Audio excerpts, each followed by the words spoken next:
Let's explore irrigation in Timberborn. Before I get into it, I just want to highlight real quick that building these types of videos usually takes me about an hour. So if there's a topic that you'd like to see or other questions, please comment, please like, please share. It really helps these types of videos out. Without any further ado, let's get on into it. What we're going to notice about irrigation is that the size of the spot for irrigation will have an impact up to a 3x3 square. So if I start out with a single unit, you're going to notice that we don't get very much in the way of irrigation. If I expand that out to 2x2, we go a bit further, and then 3x3 is going to be the max. If I upsize this to be 4x4, you'll notice that it doesn't go any further.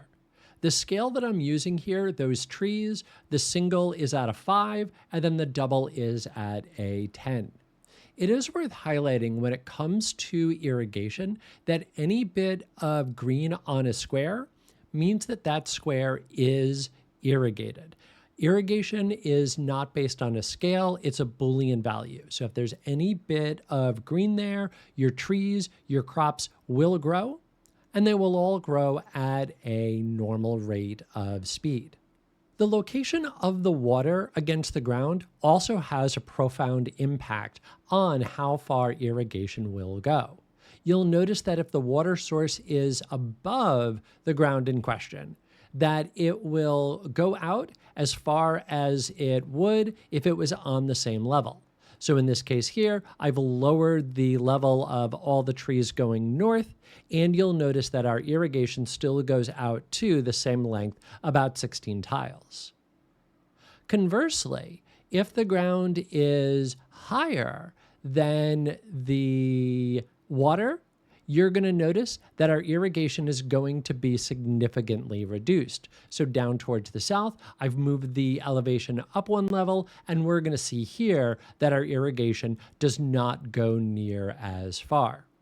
Let's talk then about the depth of the water and the impact that that is going to have. As your water starts to evaporate, that means that your water is going to go lower than the ground. Thus, in turn, when this little irrigation spot drops down to the second level, we're going to notice that the span of the area that is irrigated will in turn decrease.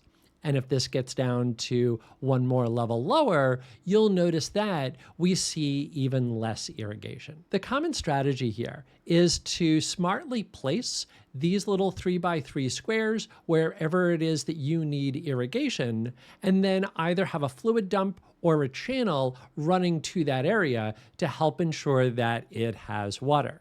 You can then add in platforms or overhangs to add in foresters, your lumberjack flags, or your farmhouses, so that way they're not taking up that irrigated space. One other tip when creating channels is you can run power through the channels and then put platforms over those channels so that way all of your power is neatly hidden down below.